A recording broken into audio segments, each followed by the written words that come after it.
عزیز آپ کو براہ راست لیے چلیں گے۔ وفاقی وزیر اطلاعات عطا تارڑ پریس کانفرنس کر رہے ہیں۔ اپنے سیاسی بیانیے کو فروغ دینے کے لیے ریاست کو داؤ پہ لگایا گیا اور ریاست کے مفاد پہ اپنے ذاتی مفاد کو ترجیح دی گئی۔ یہ پاکستان کی تاریخ میں بہت کم ہوا ہے کہ کوئی بھی سیاسی لیڈر اپنی ذاتی انا کی تسکین کے لیے قومی مفاد کو داؤ پر لگا دے اور پوری قوم سے جھوٹ بولتے ہوئے ایک ایسا بیانیہ گھڑے جس میں رتی برابر بھی حقیقت نہ ہو۔ میں یہ سمجھتا ہوں کہ جھوٹ کا ہمیشہ انجام برا ہوتا ہے، اور جس طریقے سے بانی چیئرمین پی ٹی آئی نے باقاعدہ جلسے میں ایک سائفر لہرایا اور کہا کہ امریکی سازش ہوئی ہے ان کی حکومت کو گرانے کی، تو میں اس کی پرزور مذمت بھی کرتا ہوں، شدید الفاظ میں اس کی مذمت کرتے ہیں۔ اور ہم تو پچھلے 2 سال سے یہ کہہ رہے تھے کہ یہ جھوٹ بول رہے ہیں، یہ بے بنیاد الزامات لگا رہے ہیں، اور ان کی سیاست ہے ہی دوہرے معیار کی اور جھوٹ کی سیاست۔ تو انتہائی افسوسناک امر ہے کہ آج جو کانگریس کی کمیٹی کی سماعت رکھی گئی، وہ کانگریس کی کمیٹی کی سماعت پی ٹی آئی نے وہاں پہ لابنگ فرمز ہائر کر کے تو وہاں تک پہنچائی وہ سماعت، اور وہی ڈونلڈ لو جن پہ انہوں نے الزام لگایا تھا کہ انہوں نے ہمارے سفیر اسد مجید صاحب کو بلا کے یہ کہا ہے کہ ہم آپ کی حکومت گرا دیں گے، اسی ڈونلڈ لو نے آج کہا کہ یہ سائفر کی کہانی سراسر جھوٹ تھا، ایسی نہ بات ہوئی، نہ اس کا سوچا جا سکتا ہے، اور پاکستان میں جو بھی حکومت ہوتی ہے اس سے ہمارے اچھے تعلقات ہوتے ہیں۔ تو یہ پوری ایکسرسائز جو پی ٹی آئی نے کی، لابس فرمز ہائر کر کے، درخواستیں دے کے، اور وہاں پہ کانگریس کی کمیٹی کی ہیئرنگ رکھوا کے، یہ اللہ تعالیٰ کے کام ہے، یہ ڈیوائن جسٹس ہے۔ وہ انگریزی میں کہتے ہیں کہ مین پرپوزز اینڈ گاڈ ڈسپوزز۔ آپ نے پوری قوم سے جھوٹ بولا، پاکستان کے بین الاقوامی سطح پہ تعلقات کو متاثر کرنے کی کوشش کی۔ میں ہمیشہ کہتا ہوں کہ پاکستان ہے تو ہم ہیں، سیاست بعد میں ہے، سیاسی جماعتیں بعد میں ہیں۔ آپ نے اپنی سیاست کو چمکانے کے لیے، آپ نے واہ واہ کروانے کے لیے، اپنی انا کی تسکین کے لیے، اپنے سیاسی مفادات کے لیے قومی مفاد کو داؤ پہ لگایا۔ آج پوری دنیا کے سامنے آپ رسوا ہوئے ہیں۔ آج آپ کی رسوائی پوری دنیا میں ٹی وی چینلز نے دکھائی ہے، پوری دنیا کے لوگوں کو، کہ جس کو آپ نے کہا تھا کہ اس نے ہماری حکومت کا تختہ الٹایا اور ہمیں دھمکی دی، اس نے آپ کو کانگریس کی کمیٹی کے سامنے جھوٹا قرار دے دیا۔ کانگریس کی کمیٹی کے سامنے غلط بیانی نہیں کی جا سکتی، اس پہ 2 سال قید کی سزا ہے۔ وہاں پہ بڑے سخت قوانین ہیں۔ آپ نے دیکھا کہ پی ٹی آئی کے کچھ لوگوں نے آج کانگریس کی کمیٹی کی ہیئرنگ میں واویلا کیا، شور مچایا، تو ان کو کمرے سے باہر نکال دیا گیا۔ یہ منمانی نہیں ہو سکتی، آپ شور نہیں مچا سکتے، آپ ضد بازی نہیں کر سکتے۔ پوری قوم کو ایک بیانیے کے پیچھے لگایا ہم کوئی غلام ہیں، اور کہا کہ جی امپورٹڈ حکومت ہے، امریکی سازش ہے۔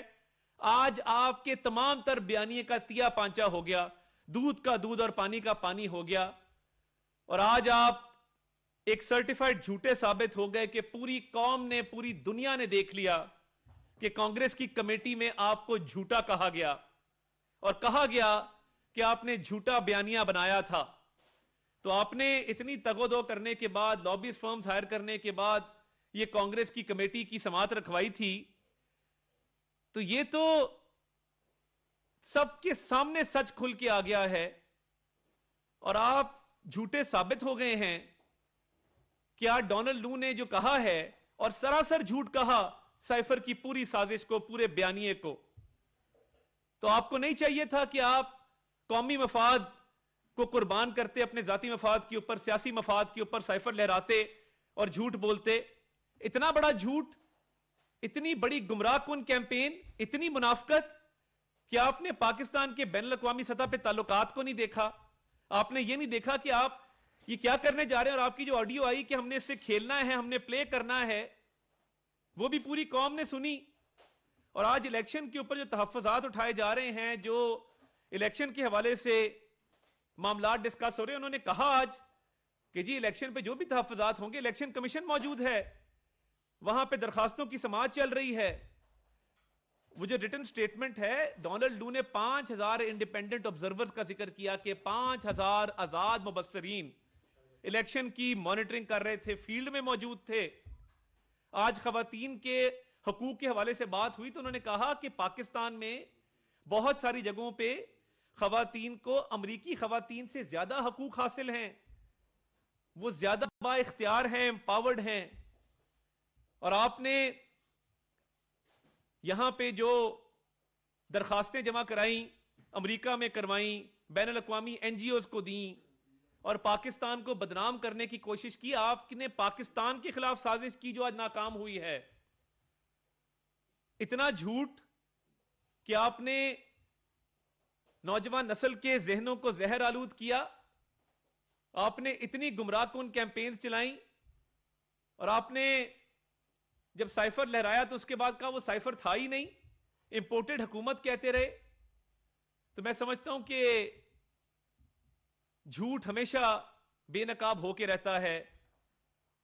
بانی پی ٹی آئی چیئرمین کا گھنونا اور مکروہ چہرہ آج پوری دنیا نے دیکھ لیا کہ پوری دنیا کے سامنے ان کو جھوٹا کہا گیا, کانگریس کی کمیٹی میں جھوٹا کہا گیا, پوری دنیا میں لائیو ٹیلی کاسٹ ہوا. تو آپ کے پاس رہ کیا گیا ہے, آپ کے پلے کیا رہ گیا اس کانگریس کی ہیئرنگ کے بعد؟ تو آپ تو گئے تھے کہ آپ پاکستان کو خدا نہ خواستہ وہاں بدنام کریں گے, آپ وہاں پہ کہیں گے کہ جی پاکستان میں بہت برا ہو رہا ہے. تو آج تو یہ اللہ تعالیٰ کا نظام ہے کہ آپ کی اپنی رکھوائی ہوئی ہیئرنگ میں آپ جھوٹے اور منافق ثابت ہو گئے ہیں. اور یہ قومی مفاد ہے, اور قومی مفاد کی خاطر, پاکستان کی خاطر ہم کھڑے ہیں, ہماری حکومت کھڑی ہے, اور ہم انشاءاللہ تعالی قومی سلامتی کے لیے, قومی مفاد کے لیے ہر ممکن کوشش کریں گے. اور ان کے جھوٹ بے نقاب ہوتے رہیں گے. آپ دیکھیں گے کہ جو جو جھوٹ انہوں نے قوم سے بولے ہیں وہ ان کے سامنے آئے ہیں, اور ہمیشہ آئے ہیں. عمران نیازی نے جہاں بھی جھوٹ اور منافقت کی سیاست کی ہے, یا تو اس پہ یو ٹرن لیا ہے, یا اپنی کی ہوئی بات کو واپس لیا ہے, یا پوری دنیا نے دیکھا ہے کہ وہ ایک جھوٹا شخص ہے, ایک منافق آدمی ہے, جس کی زبان سے سچ ادا ہوتا ہی نہیں ہے, اور ہمیشہ قول و فعل میں تضاد رہا ہے. تو آج میں سمجھتا ہوں کہ ہم سرخرو ہوئے ہیں. جو بات ہم پچھلے 2 سال, سوا 2 سال سے کر رہے تھے, وہ سچ ثابت ہوئی ہے, اور اس کی گواہی پوری قوم نے, پوری دنیا نے دیکھی ہے. یہ بتائیں جو سرٹیفائڈ جو ہوگا ثابت ہو گیا سازش ہوگی, تو آپ اسٹیٹ وہی بنے گی, کوئی مقدمہ ان کے خلاف مزید کارروائی کے لیے کوئی آپ کا ارادہ ہے؟ دیکھیں, میں یہ سمجھتا ہوں کہ سائفر کا کیس یہی کیس تھا کہ آپ نے جھوٹ بولا, آپ نے غلط بیانی سے کام لیا, اور وہ سائفر کا کیس اپنی جگہ چل رہا ہے. اس کی آج کل آپ نے دیکھا ہے کہ اس کی سماعت چل رہی ہے ہائی کورٹ کے اندر بھی, اس کی بیل بھی چل رہی ہے, اپیل سٹیج پہ بھی وہ چل رہا ہے. سائفر کا کیس یہی کیس تھا کہ آپ نے پاکستان کے دشمنوں کو فائدہ پہنچایا, اور پاکستان کی ریاست کا آپ نے نقصان کیا, تو اس کے مطابق آپ کو سزا دی گئی ہے. تو ہم تو یہی بات کر رہے تھے. اور دیکھیں, یہ خود جب گئے ہیں کانگریس کی کمیٹی کے پاس, تو یہ کسی امید پہ گئے ہوں گے. انہوں نے سوچا ہوگا کہ وہاں سے کوئی ایسا بیان آئے گا جس کے تحت ہمیں کوئی مدد ملے گی. مگر یہ جب نیت انسان کی خراب ہو تو پھر یہ انجام ہوا کرتا ہے.